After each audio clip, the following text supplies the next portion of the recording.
pilgrim of peace. Pope Francis delivers a message of hope to the Iraqi people before his visit. Protecting the unborn. Iowa Senator Joni Ernst describes the importance of informed consent. Coronavirus relief. How lawmakers on Capitol Hill want to revise the nearly $2 trillion stimulus bill. And Veterans Affairs. How the Biden administration wants to help those who served. On EWTN News Nightly for Thursday, March 4th, 2021.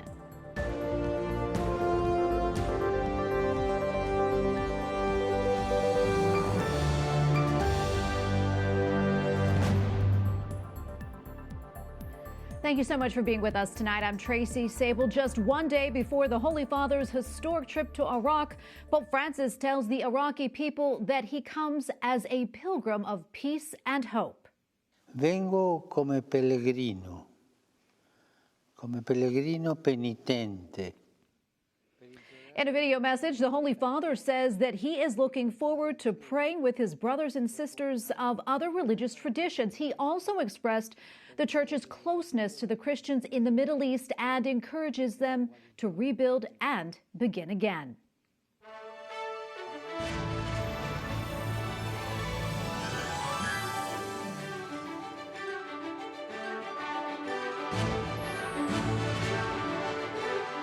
EWTN Newsroom correspondent Colm Flynn joins us now. Colm, so good to see you.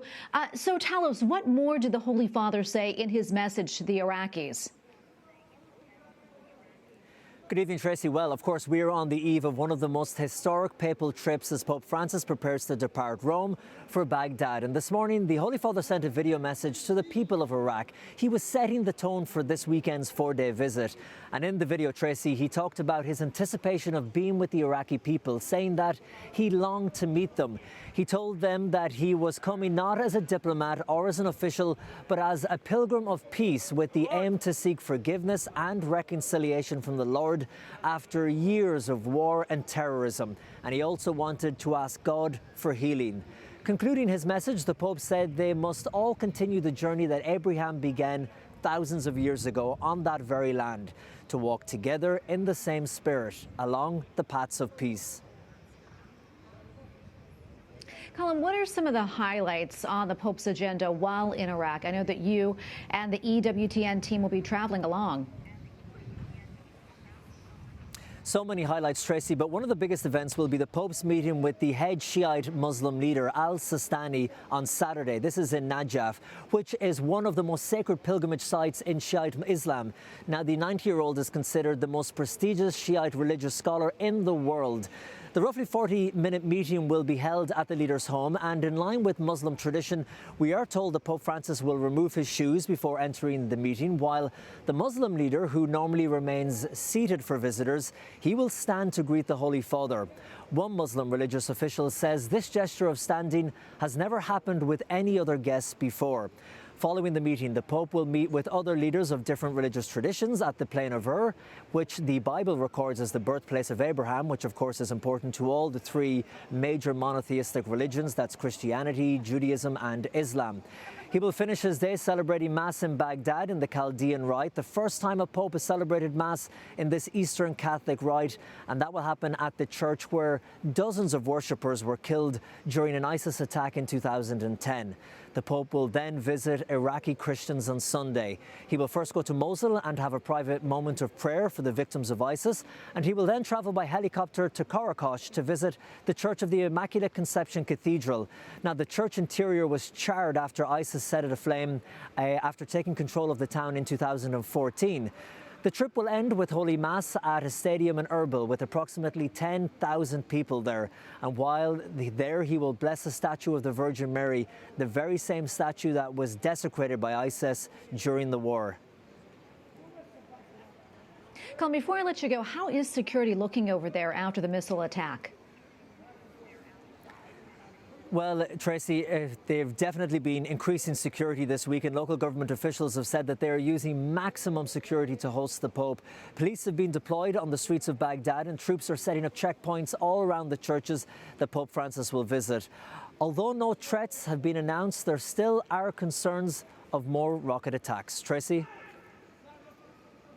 Okay, thank you so much, Colm. I know tomorrow you'll be reporting from Baghdad. We're all looking forward to that, and you and the team are in our prayers as you travel over there. Colm Flynn, EWTN Newsroom correspondent. Thank you again. Thank you very much, Tracy.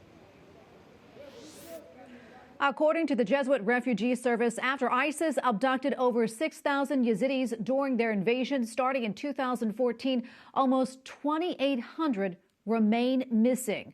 The Jesuit Refugee Service has high hopes for the Pope's visit. We welcome him to Iraq. It's a great. We hope that his visit will bring peace, hope, will also bring attention to the situation of Christian Yazidis and other religious minorities in Iraq.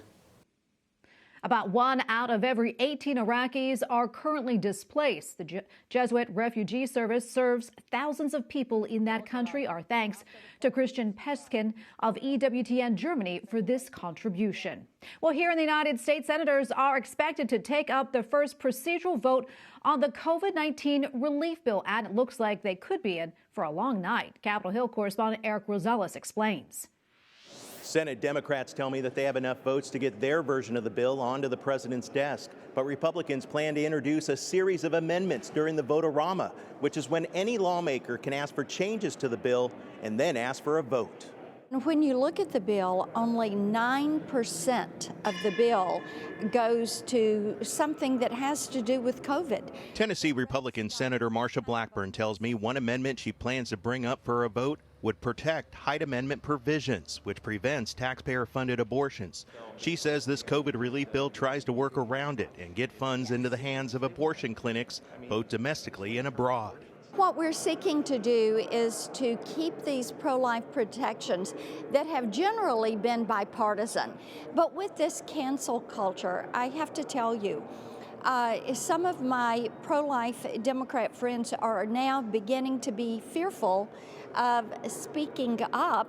We've come a long way, but we have a long way to go. Some compromises have been reached, like narrowing the eligibility for the next round of stimulus checks. No $1,400 checks will go to individuals making more than $80,000 and households making twice that. Also, 2 rail and bridge projects have been stripped and the $15 minimum wage bump removed. Wisconsin Senator Ron Johnson says he'll demand the entire relief bill to be read aloud, an unusual move which will take about 10 hours.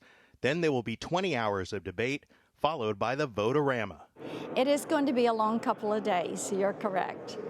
Not a single Republican is expected to vote for the bill, and they're gearing up for a messy fight. At the Capitol, Eric Rosales, EWTN News Nightly.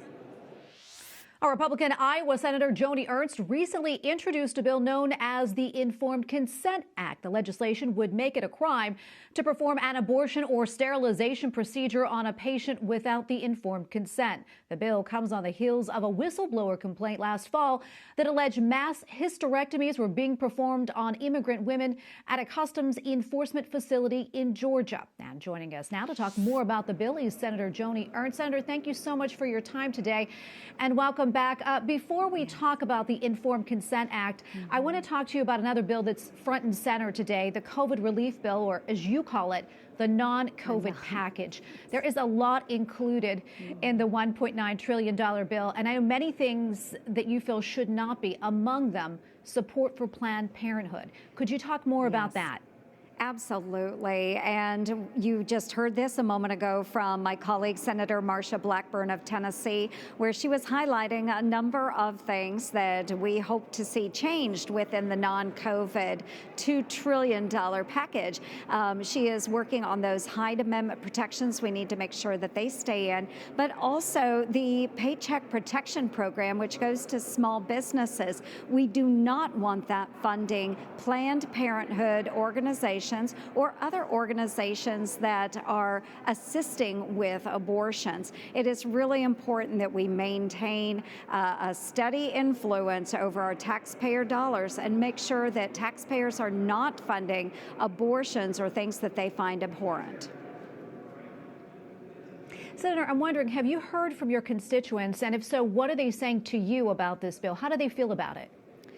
They are outraged about this bill. Now, they understand, and many of them are still fighting through COVID-19, but they are outraged because such a small portion of this bill actually goes to funding COVID-19 related activities like vaccinations and the distribution of those vaccinations, child care centers that need to open back up so that moms and dads can get back to work. All of those things are very important, but very insignificant in the overall spending of this bill. So we do need to focus on COVID-19 and make sure that we're providing relief for the Americans that need it most. All right, now I want to go back to the Informed Consent Act. Can you tell us a little bit more about that and why you felt it was important to introduce and do it now? Well, it is so important because, as you mentioned, the Irwin County Detention Center in Georgia had a physician there that was performing, according to a whistleblower, hysterectomies and sterilizations, abortions that were not consented by those that were undergoing treatment at that facility. So it is important to recognize that there is no prohibition to this in federal law. So we need to make sure that it is put into code and that these women that are either being sterilized or having abortions performed have provided consent. That's why it is called the Informed Consent Act. Very important, common sense, and whether you are pro-abortion or pro-life, this should be something that we can all agree on. We have probably about 90 seconds left or so, but I want to get your thoughts on this. What we're seeing right now on the border, with a surge of migrants crossing, most notably by unaccompanied children. What are your thoughts on that? Well, I think that this is a travesty, and we know that that journey coming up to our southern border from many of those other nations is treacherous. And the fact that we have those traffickers that are using children, bringing them to the border, trying to get across our border, it's just endangering the lives of those children. Many of them will be abused as they're being brought to the southern border. And what we've seen in this administration is not a strong stance on the border that says stay home or go back home, go through the proper process. Instead, we've seen the Biden administration throw open the doors and welcome those illegal migrants, which creates a number of issues on our southern border, which then infiltrates into the interior of the country. So again, it's endangering the lives of those children that are coming up from other nations, but then it also puts our own citizens at risk. Well, Senator Ernst, thank you so much for your time today. We know you probably have a long night ahead of you. Thank you again for your time. Thank you.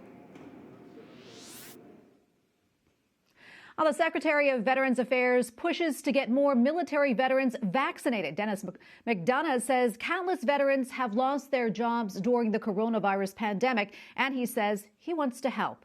White House correspondent Owen Jensen reports. Owen? Tracy, the head of the VA, says COVID-19 has claimed the lives of thousands of veterans and is urging for the passage of the American Rescue Plan. Most of all, Denis McDonough says they need more vaccine. In the White House press briefing room, Secretary of Veterans Affairs Denis McDonough, who was President Barack Obama's chief of staff, lays out the challenges in getting America's veterans vaccinated. We have more demand right now than there is supply. Veterans, like so many Americans, have suffered greatly. With more than 230,000 veterans in our care infected by it, and sadly, 10,605 dying from the disease. The VA says vaccine supplies at its facilities are limited.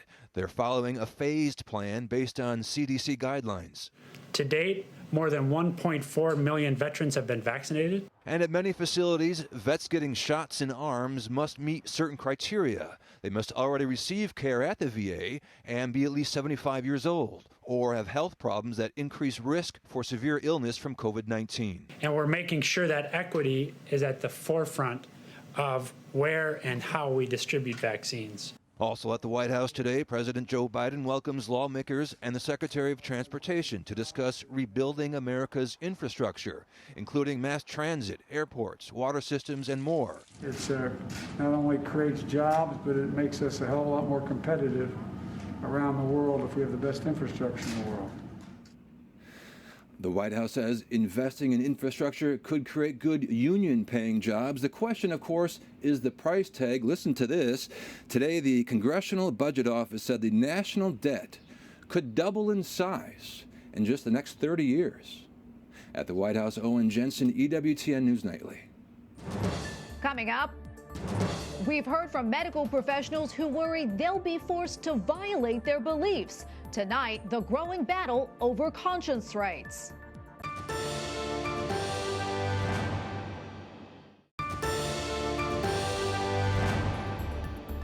Tonight on EWTN ProLife Weekly, Representative Claudia Tenney of New York weighs in on the Equality Act and the COVID relief bill, both of which passed the House of Representatives. Both of these bills are really disastrous in protecting the life of the unborn and our most vulnerable people in our communities. You know, funding Planned Parenthood again, as the so-called COVID relief bill does. The Republican urges the faithful to contact their senators to stop both the COVID relief bill and the Equality Act. She also tells host Catherine Hadro why she's calling for New York Governor Andrew Cuomo to resign over reports that he concealed data on nursing home deaths. Hear more tonight on EWTN ProLife Weekly at 10 p.m. Eastern. While others are sounding the alarm about the Equality Act and its possible harm to religious freedom. An editorial today in the Washington Examiner says in part, quote, no bill that disenfranchises women and strips citizens of legal protection in the exercise of their faith can seriously claim to advance equality or justice. It is shameful that this bill was ever drafted. Joining us now is Andrea Picciotti-Bayer, director of the Conscious Project. Andrea, welcome back. Thank you so much for coming on, my friend. Talk to us more about this bill. How exactly does it threaten religious freedom? Well, Tracy, thank you for having me on. It's always great to be with you. Last Thursday, the House passed the Equality Act, and it is sweeping legislation, and it has over 50 substantive changes to longstanding federal law, and including the Civil Rights Act of 1964. It inserts sexual orientation and gender identity into some of these very important civil rights laws. And as well as you mentioned, it strips religious freedom protections from the legislation by specifically saying that the Religious Freedom Restoration Act doesn't apply as a defense to this law. What are some of the other big concerns about this bill? What concerns you?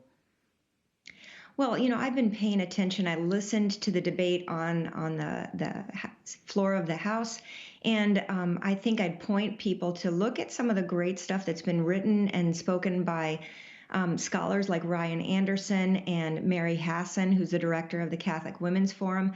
They speak that the Equality Act has the effect of taking away the privacy, security, and opportunity for women and girls, and basically would destroy or erase the notion of being female. Now, Andrea Picciotti also speaks on an issue that the U.S. Conference of Catholic Bishops had highlighted, that the Equality Act might get abortion in through the back door and could be used to justify federal funding for abortion as well. So those are concerns to me as a Catholic, but a big concern is the hostility that I heard in the debate against people of faith and against religious freedom, and seeing that this is somehow something used to harm people instead of to lift people up. And Andrea, historically speaking, has a bill like this ever been introduced? And do you think the Equality Act will pass and eventually become law? You know, that's a great question, Tracy. In 2019, the Equality Act actually passed the House. Things have changed. Obviously, there's a new administration in the White House, but the Senate needs to have 60 votes in the Senate in order to make this law. And I don't think that the numbers are there.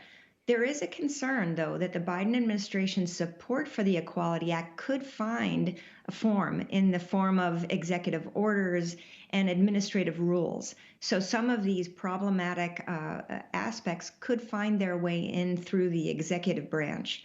And that's where the judiciary, hopefully, is going to be a safeguard for reason, common sense, and for religious freedom.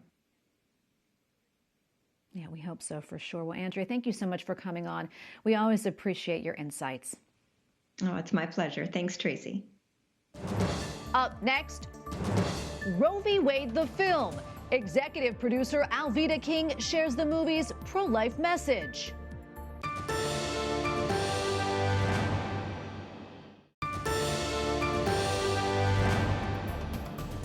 Finally tonight, a movie set to be released next month tells the inside story of one of the most famous and controversial court cases in U.S. history. But we weren't deficient, so we did nothing. And now they're coming after the unborn. And so you're going to do nothing? Roe v. Wade, the movie, seeks to reveal the truth behind the landmark 1973 Supreme Court case that legalized abortion. The film's co-writer says the real story is not the one that's being taught in schools. The movie opens on Good Friday, April 2nd. And joining us now is Dr. Alveda King, executive producer of Roe v. Wade and pastoral associate of Priests for Life. Dr. King also has a cameo appearance in the movie as well. Dr. King, thank you so much for joining us. Always so great to be with you. Talk to us more about this movie that is, and your involvement. Why was it so important to you? It's a blessing to join you as well. And I am executive producer, just one. There are others, and the creator of the film, Nick Loeb, Kathy Alwyn, who the two of them were really the driving factor here. It's been bathed in a lot of prayer. I was so honored to be invited to participate on different levels with the film for many reasons. One, Dr. Mildred Faye Jefferson, who is featured in the film, a great hero, and we've got Women's Month starting here in March. And just Black History Month just left, and she was a pro-life doctor who gave her all as a champion for life. So that was very inspiring. And then I work at Priests for Life, work very closely with Father Frank Pavone, Janet Morano, the whole team of pastoral associates, and I'm a pastoral associate. And at Civil Rights for the Unborn, it's very important to let people know that abortion is linked to eugenics and genocide. It doesn't recognize that we are one blood and one human race for the womb to the tomb. So on so many levels. And also, I woke up in 1983 and realized that my own secret abortions and my miscarriage that was tied to that were harmful. And I had invaded the civil rights of little babies in the womb. So that's just some of the reasons I was excited. And to tell the truth about how abortion became legal in America, the whole world watched and began to follow. Yeah, and the movie is said to tell the real story of how Roe v. Wade, that is, was decided by the Supreme Court. Tell us more about that. What's in this movie that maybe people don't know or would be surprised to know about? What people did not know in 1973, when abortion became legal, honest to goodness, I was in that group too. We didn't know if it was really a baby. You couldn't see it with the natural eye. There was no 4D ultrasound and all of that. And so people maybe sincerely did not understand that they were violating the civil rights and human rights of people. So that's something that has changed since that bad law was passed. The manipulation with Norma McCorvey, Sandra Kano, they were looking for different people who could be poster children who wouldn't understand the message and what they were doing. And so you had a lot of angry women and men thinking they were doing something right to do justice to some of the causes of feminism and all of that. But the answer was never going to be violate the civil rights of little babies. So I believe that the movie works very hard in an objective way to show people how that bad law came to be. And before we let you go, why do you think this movie is so important for everyone to see, not just pro-lifers, and especially now, why is this movie important? Well, the premiere was this month, and it's going to break out on streaming and available to the full public on April the 2nd on Good Friday. Father Frank Pavone was there at the premiere. My goddaughter, Angela Stanton King, many of my very, very good friends were there, and I was there in spirit. I believe that it's very important for us to continue to get the message about the sanctity of life from the womb to the tomb, and to find out how abortion became legal in America, so that we won't ever let legislation like that slip by again. Well, Dr. King, thank you so much for being with us, and thank you so much for what you do. We appreciate it. God bless you. Thank you. And we thank you for watching tonight. For the entire EWTN News Nightly team, I'm Tracy Sable. Good night and God bless.